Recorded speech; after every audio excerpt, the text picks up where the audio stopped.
Happy Wednesday. How are you doing? Is the coffee working? So my name is Brittany Hibbs. I'm the Director of Events and Programs here at the Deck. And if you've never been to the Dallas Entrepreneur Center before, welcome. We love having you here. What we do is we provide resources for entrepreneurs who are serious about starting their businesses. So starting them, launching them, and growing them. If you want to know a little bit more about that, come and see us afterward. We'd be happy to give you all the details and also give you a tour of the space. So other than that, what I want you to do is hold July 13th on your calendar, because we are going to have an intro to the startup community event, followed by an after party for our relaunch of the space. So July 13th, 6:30 to 10. That'll be a really fun way to meet kind of the big players in the community who are kind of responsible for making the Dallas startup scene the booming scene that it is. So we want you to meet all of them, get to know each other better, and then after that we'll have a little fun celebrating the Deck relaunch for the space. So July 13th, 6:30 to 10. Otherwise, if you have any questions about events, come see me. If you have an event of your own, we have a board out in the front there that you can write all the details. 1 Million Cups is about connecting entrepreneurs to each other, and then finding all the resources you need. So without further ado, I'm going to bring Lauren. I'm not even on the stage, but I'm going to bring Lauren to the stage. She's a 1 Million Cups volunteer, and we will go ahead and get the pitching started. So please give her a round of applause. All right.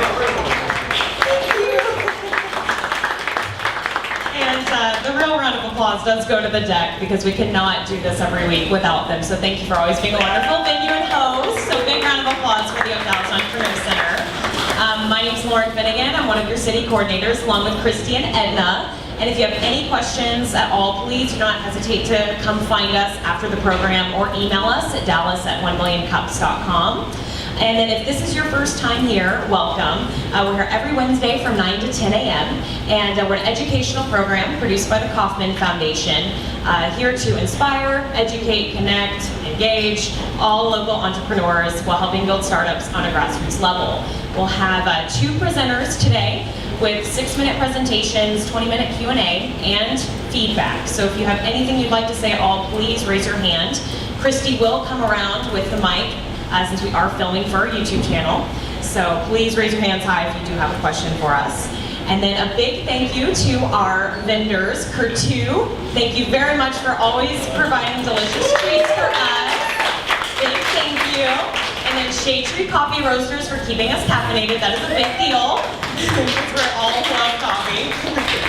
And then another big round of applause for the Deck for being a gracious host. So big thank yous.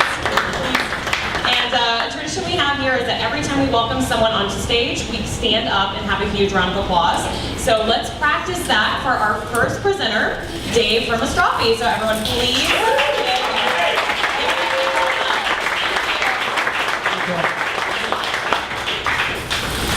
Used to that. Okay, so Astrapi addresses network communication networks that are capacity constrained and power constrained.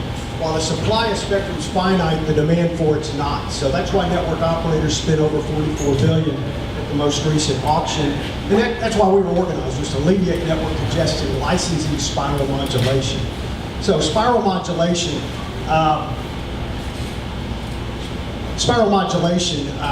spans the waveform design space pretty dramatically. It's similar to Manhattan Island, which is some of the most expensive real estate on Earth. We basically increased the value of spectrum. Okay, the way we do this is existing modulations dependent upon sine waves to transceive signals. We use spirals. It's never been done before. We have over 30 patents issued or pending. We recently were awarded a National Science Foundation grant. We've raised a little over $2 million to date.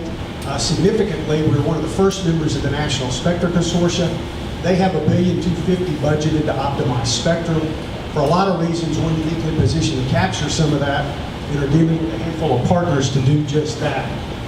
We address wireless, satellite, IoT, all massive communication opportunities. Those folks are interested in our ability to use spirals to pack more information in the channel, to extend battery life on devices, to more precisely synchronize the signals, but it's much more than that. Our ability to differentiate the waveforms directly leads to the ability to increase resistance to interference, which directly leads to much, much better spectral efficiency. So for example, one of our embodiments, WBC, allows us to reduce bandwidth requirements by 4x or more. The novelty of this is, for you engineers in the craft, is that we're able to design polynomial orthogonal base sets using either spirals or sinusoidals. The key to this is our continuously time-varying amplitude. Continuously time-varying amplitude has never been done before. So, over 1.5 billion smart devices shipped last year. Mobile internet traffic has increased over 18x since 2000. That's what's chewing up the capacity. That's why the carriers and operators have to acquire spectrum at auction, they acquire it through M&A acquisition, or they increase CapEx to build out infrastructure. The real issue actually resides there at the theoretical limit. That's where existing modulation schemes bumping up against the theoretical limit. That's why the operators have to spend so much money at the complete opposite end of the value chain to solve the problem. Well, Astrapi and our spirals, we compete at the theoretical limit with QAM, PSK, OFDM. They're all dependent upon sine waves. We use spirals. And by the way, they're widely deployed in 4G, LTE, 5G. Every major communication network is dependent upon those sine waves. So let me give you one example in the market. That 1.5 billion number is going to grow to 2.2 billion device shipments, smart device shipments by 2020, in 2020. That represents a total available market alone that's well over $33 billion. We intend to license spirals into the next generation of those devices. So how are we going to do it? We're going to take that WBC technology, we embed it before the digital to analog transmission or conversion. We don't think we're going to need to do much of anything on the receiver end. Essentially, we're going into existing hardware first. We do it with a software-defined radio, so it's a software upgrade first. We then get into the ASICs design cores and scale from there. Our team, Gerald Prothero is the inventor, founder. He came up with spiral modulation while working on the foundational math. I want to mention Dennis Ahern. He's the former chief IP counsel for ComSat and was in a similar role with Lockheed. Dennis will tell you we have foundational IP. We have a talented team. We've got an extraordinarily deep bench of advisors. We recently were accepted into the National Spectra Consortia, the Telecom Council of Silicon Valley. We were nominated for award out there, and other similar groups. We're just now starting to push this out at select events like this, the TIA Startup Challenge a couple of weeks ago, and the NAB Futures Lab Park a couple of months ago. All of those require jury review to get in the gate. Our revenue, we're generating it through R&D contracts and evaluation licenses first. 140K this year, $1.5 million next, $25 million 5 years out. The big royalty streams come later. That's really not the point here. The point is the value of Astrapi today, tomorrow, and 20 years from now resides in our intellectual property. So is there money in that? Well, Qualcomm generates $8 billion annually through their licensing. ARM generates over $1 billion. We own 100% of the IP, 100% of the claims, and all of the issued patents have been allowed. We have international coverage. Simply put, we define and control an entirely new field, which is spiral modulation. So how would somebody get their money back at it? We've raised a couple of million today. Broadcom acquired Magnacom for over $60 million earlier this year. Qualcomm acquired Flareon for somewhere around $800 million. We know $45 million has been invested in pre-revenue Kumu. Spiral modulation included in all of those. Significantly, 8 of the 10 largest strategic investors are aligned with our value proposition. So what we're looking to do is we want to raise $1 million today to bridge a $10 million existing pipeline with a $10 million strategic round, which would go to fund an R&D center here locally, staff it, and get to the next level of our licensing program. Appreciate you guys having me today, and look forward to any questions. Thank you.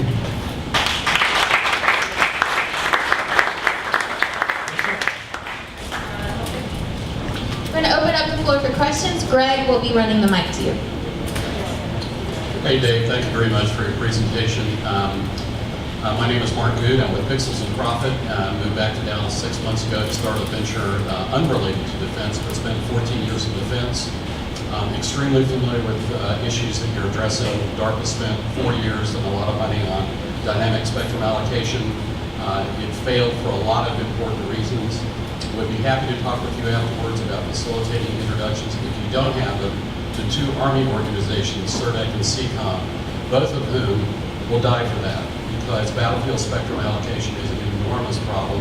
They're running MANAs, they use a software-defined radio, and they're out of bandwidth. I mean, you're out of, they simply are out of throughput. So this is a real pain point with the Defense Department, and they do not have a strategy to solve this problem. This would be perfect. So if you're not already in discussions, happy to talk if you are. Love to visit with you afterwards. Thanks for coming. I should clarify that National Spectrum Consortium, that $1,250 million, is defense funding. So there's only about 100 members. We're uniquely positioned because it's an OTA agreement, which is a streamlined way for us to get involved, protect IP, but we're also a non-traditional contractor. We've not received any federal funds. So we've got several primes contracting us. The first project will likely be a full duplex radio where you're trying to send and receive. That shows like a 2x gain. Our worst case is twice that. So there is quite a bit of interest. We DARPA, back when we first really got operational, we had 2 deals in front of them and got sequestered out. Fortunately, our first patent issued right after that, so we could go commercially, and now we'll circle back around with those. So we need transition partners. That's what we don't have in defense, and we're cultivating that right now. Yeah, well, that's great. And it sounds like you understand that the federal procurement system is a bit of a labyrinth on multiple dimensions. So our experience is you got to have a lot of lines in the water. But good luck fishing, and let me know if we can do assistance. Thank you.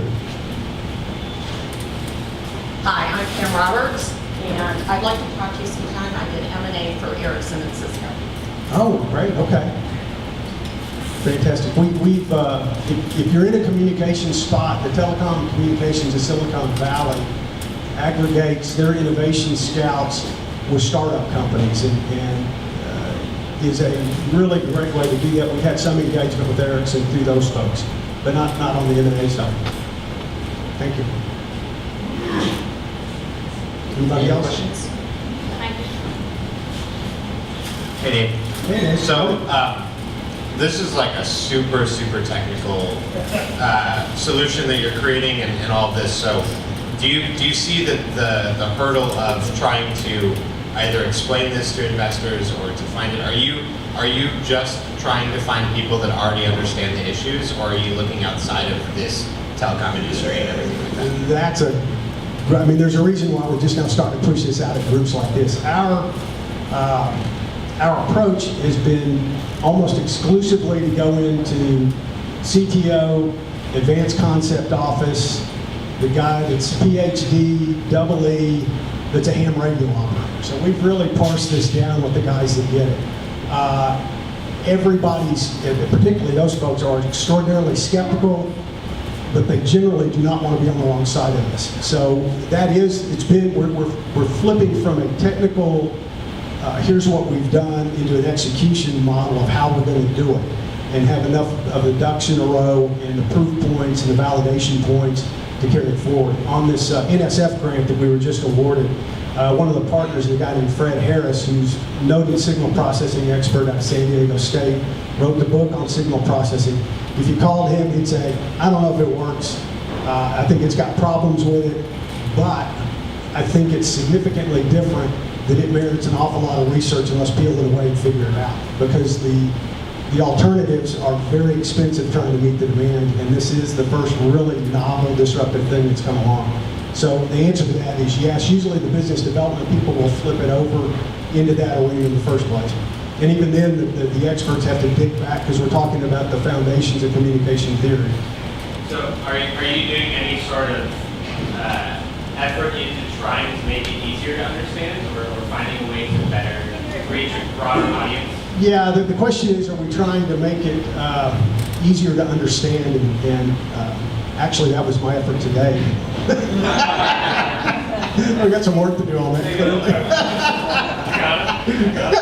So, the bottom line is this, is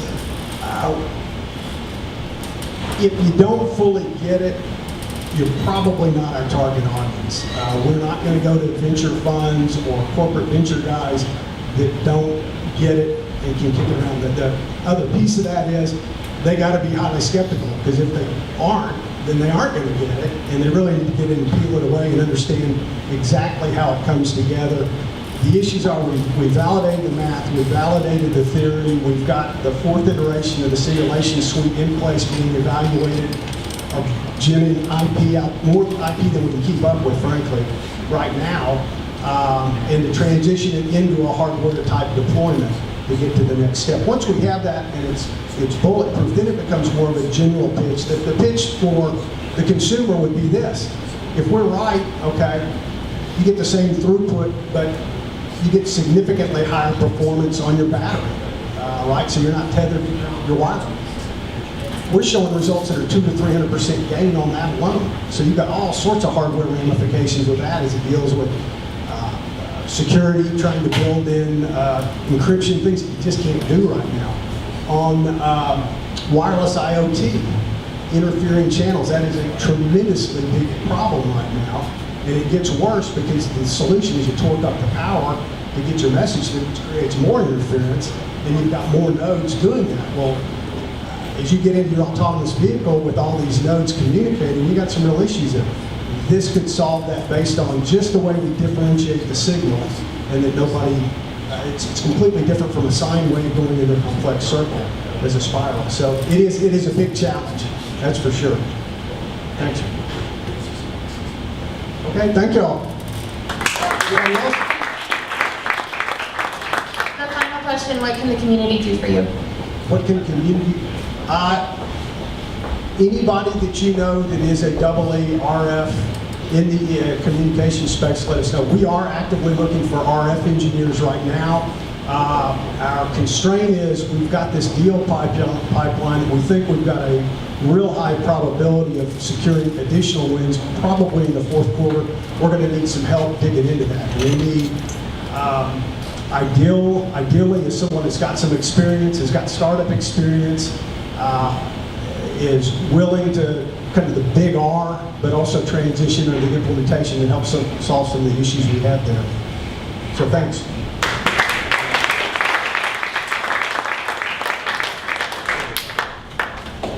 All right, and then just before we get to our next presenter, I see that a lot of you are already on Twitter, so please follow us on Twitter with that hashtag 1MCDAL. We'd love for you to join the conversation, and also provide feedback and questions there.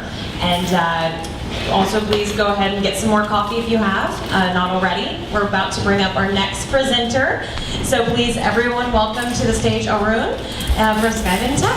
Thank you.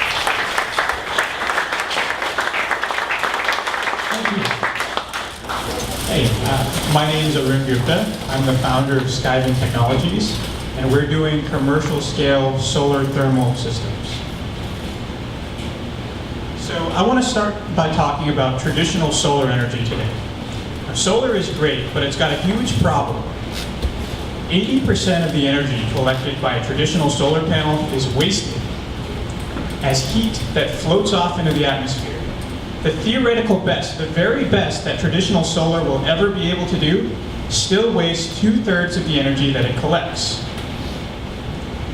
By concentrating sunlight, we can cut that waste in half. Now, you might have done this when you were a kid. You might have held a magnifying glass out in the sun and experienced firsthand the power of concentrating sunlight.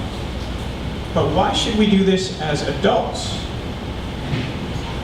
Well, there's a growing demand for zero emissions commercial facilities. In fact, the state of California has mandated by the year 2030, all new commercial buildings in California must be zero emissions. On top of that, as a nation, we have a growing risk of fuel dependency on natural gas. That middle picture I have up here, this is actually a picture of a massive natural gas leak and blowout that happened in Southern California just a few months ago. As a result, the entire Los Angeles area is risking fuel shortages for summer 2016. And finally, growing and developing nations are leapfrogging fossil fuels and going straight to renewables. And the reason why is because they have to. They're literally suffocating from all of the pollution. So we're not the first people to think about concentrating sunlight. This has been done for decades at the utility scale. The issue with concentrating systems today is that they're all massive. They're really only viable at the utility scale. Our core innovation is we have shrunk one of these massive concentrating solar systems down into a form factor that is very similar to a traditional solar panel. It fits on a commercial rooftop. And on the top right over there, that's a picture of our latest prototype that's actually measuring 70 to 80% efficiency, whereas a traditional solar panel maxes out around 20% efficiency. So let me put this into perspective for you. So we have heritage that comes out of Texas Instruments DLP. Has anyone heard of DLP? You guys know what that is? Okay, a few people. So a DLP is a computer chip with millions of microscopic mirrors that are physically embedded inside the chip. And they power almost every digital cinema projector today. So if you watched a movie recently in the theater, you watched it on a chip that I helped design. So what the chip does is it takes a small light source, which is a projector bulb, and blows it up onto a huge screen. Our solar panels do the opposite. They take a huge light source, which is the sun, and they shrink it down and concentrate the rays so that we can capture the heat energy. So scale-wise, our technology fits right in the middle between the microscale, which is this DLP chip. That's the leg of an ant sitting over a bed of mirrors, to give you an idea of how small that is. And then on the bottom there, that's a concentrating solar plant out in the desert in Nevada, I believe. It's 2 miles wide. So our core value, we produce high temperature heat better than anyone else out there. Our panels produce temperatures up to 250 degrees centigrade, that's 480 Fahrenheit, and in direct thermal applications, they beat photovoltaics by a factor of 2 on cost. And also traditional solar thermal for commercial buildings, those are those old school solar water heaters, we beat those by a factor of 2 as well. So one of the cool things that our technology allows us to be able to do is actually store the heat energy because it's such high temperature. If you think of storing heat energy, it's literally as simple as taking a rock, heating that rock up, and then wrapping it in insulation. Now you've got a thermal battery. And that's exactly what we do. We heat up a big solid block of concrete and wrap it in insulation. And as a result, we get thermal energy storage that's roughly 8 times cheaper than lithium-ion batteries. So we can produce the heat, we can store the heat, and there are many, many uses of the heat energy. We can produce steam, turn a turbine, and produce electricity. It's also good for industrial processes, running factories, and it's also good for providing cooling through what's called an absorption chiller. So traction-wise, we're currently in outdoor laboratory pilots. We have a pilot running at UT Arlington right now. We have another one scheduled for this fall at Texas A&M University. And then early next year, we plan to go into limited commercial production. And we're talking with the Girl Scouts of Northeast Texas, the Omni Hotel just down the street from here, even the city of Dallas about some small-scale commercial solar water heating systems. And then longer term, for much larger, higher temperature systems, we're in talks with San Francisco International Airport. Gensler is the largest architecture firm in the world, and they're excited about using our technology to power hospitals, even Austin Energy down in Austin. And then even longer term, we have an engagement with PNG. They're the state utility of Papua New Guinea, and they're interested in electrifying some of their satellite islands.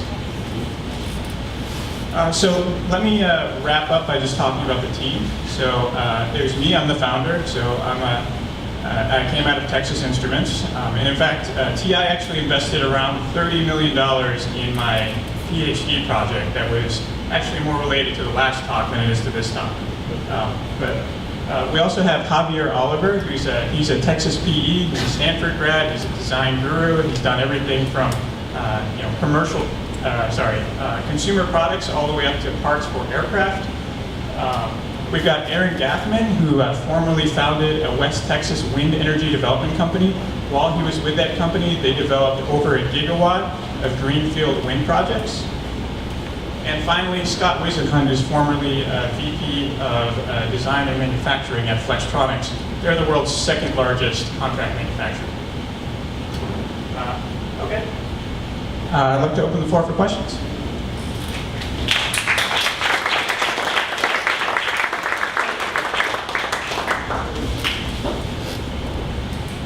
Very good job at explaining. What is your thought on the cost of implementation for a large company, and then what will be the savings? Like, how long will it take to pay for itself? Yeah, so those are great questions. Questions around the economics of this solution, and the answer to that largely depends on the locale of the facility in which we're integrating the system. So, for example, in the state of California, if we're talking about solar cooling, the payback period is going to be about 4 to 5 years, after which the energy is completely free. In California, if we're talking about a solar water heating system, payback is going to be 2 to 3 years. Now, in Texas, if we're talking about one of these systems, so Texas has much, they don't have the incentive and the regulatory support that we see in California. So payback in here is, around here is going to be roughly 10 years or so. And then what's the lifespan of one of your products? Minimum lifespan is 20 years. We expect more than that. So the ratio of net energy, when you take into account all the production costs of it? Ratio of net energy? Yeah, so how much energy it costs to produce it, so there's a ratio. Yeah, so you're talking about like energy payback time? Well, the ratio is usually a positive, negative level, so it's usually 2 to 1, 3 to 1, 3 to 1. So I'm going to make sure I understand your question. Are we talking about the ratio of energy produced over its life cycle versus the energy required to manufacture the product? Correct. Okay. Yeah, so we expect that to be way more than 2 to 1. We're talking like 20 to 1 or so. So when I think about this, I normally think of energy payback time, that meaning the time that a panel has to operate in order to produce the total energy that was used in its manufacture. And ours is about 6 to 8 months, which is on par with the very latest photovoltaics today. Photovoltaics used to be way worse than that, by the way. Like 2 to 1, and like the best I've read is 6 to 1. So you can do 20 to 1? Yeah, over the lifetime of the system.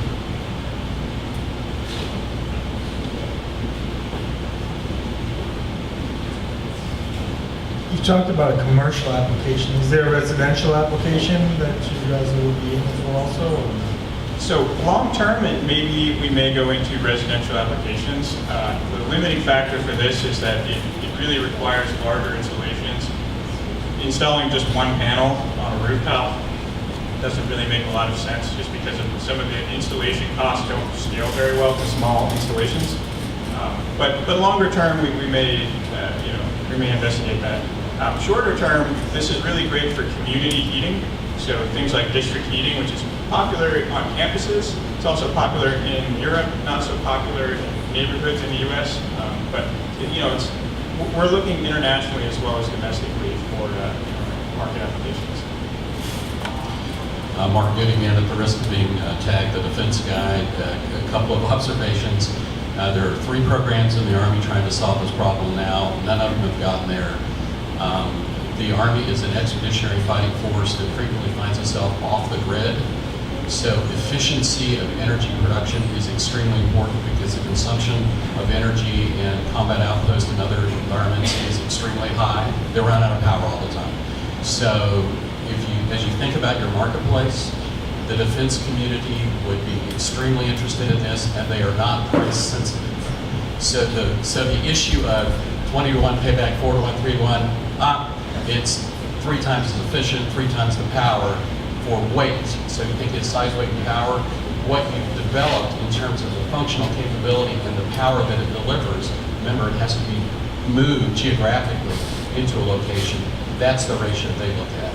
And there's a lot of people that would be very interested in that. Thank you. Yeah, forward deployment is a market that we're actively interested in, and in fact, we're working on putting together a pitch for Fort Hood, just for an initial pilot for the military. There's 3 other groups that are looking and have money, so Okay. talk afterwards. Yeah, absolutely. Thank you.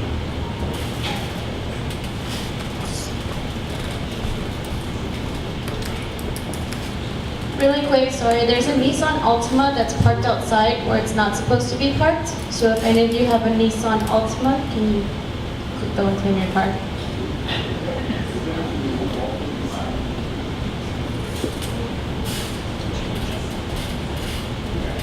Since you're concentrating sunlight, do you have any problems with creating an optical nuisance? That's a good question. The question is around optical nuisances. So the control system is relatively sophisticated on this. Not dropping the mic, dropping the clicker.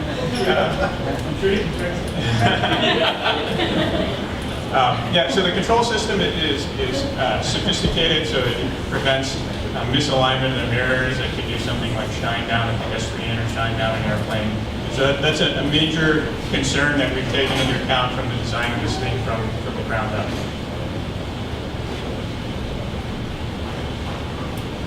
Any other questions? Raise your hand high.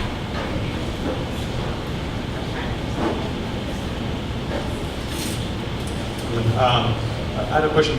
What are some of the biggest challenges that you're experiencing today, obviously, with the energy market doing all sorts of things in terms of oil prices and solar going up and down? What are the biggest challenges? Is it market related? Is it supply chain related?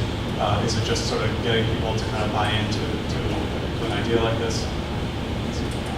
So the biggest problem, and I would call it a barrier to entry, so it's something that we're dealing with, but it's also going to help us in the future, is back in 2005 to about 2008, the Silicon Valley community put in billions of dollars into various solar technologies, and very few of them came out the other side. Most of that money was lost. And so as a result, we're facing a major uphill battle in convincing people that, hey, this is different than what was tried before. The market was different, the timing was different, the understanding was different, the technologies, it's all different. So it's not the same, even though we're still tackling solar. But then, in addition to that, it's all of the above. It's getting supply chain is always a challenge. Getting the pipeline going with deals and customers, etc. Recruiting is a challenge. Any more questions or feedback? Last question is, what can the Dallas startup community do for you? So that's my last response was a great lead into this. So one is recruiting. So if you know any technical gurus, we're talking engineers that have a really cross-functional background. They can do mechanical, optical, thermal, electrical. I want to talk to them. And in addition to that, we're looking for additional pilots. We've got a couple going, but if you have any connections with organizations, we're talking commercial organizations that are really focused on sustainability, and they also have a knack for trying new things, I want to talk to them too. All right, awesome. One more round of applause. Thank you so much.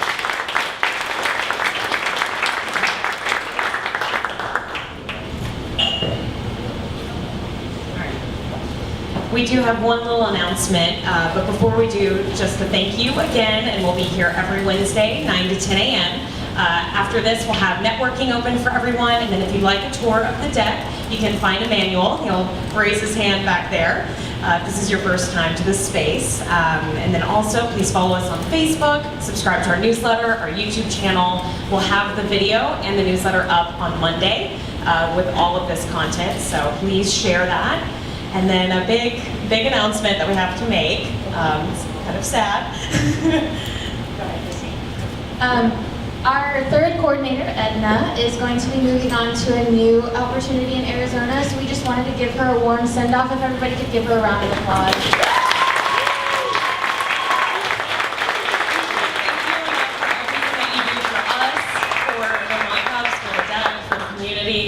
I'm gonna cry. She's just a force to be reckoned with, just a lady boss and killing it, just very inspirational for us, especially when I was new to the startup community. She welcomed me, and it's just been a motivator and inspiration for me. So hope you all give a chance to give her a hug and give her a good send-off, but we're gonna miss her so much. So Yeah, so thank you again, but we love you. All right, on that note, please enjoy the rest of your morning and find us if you have any questions. Thank you.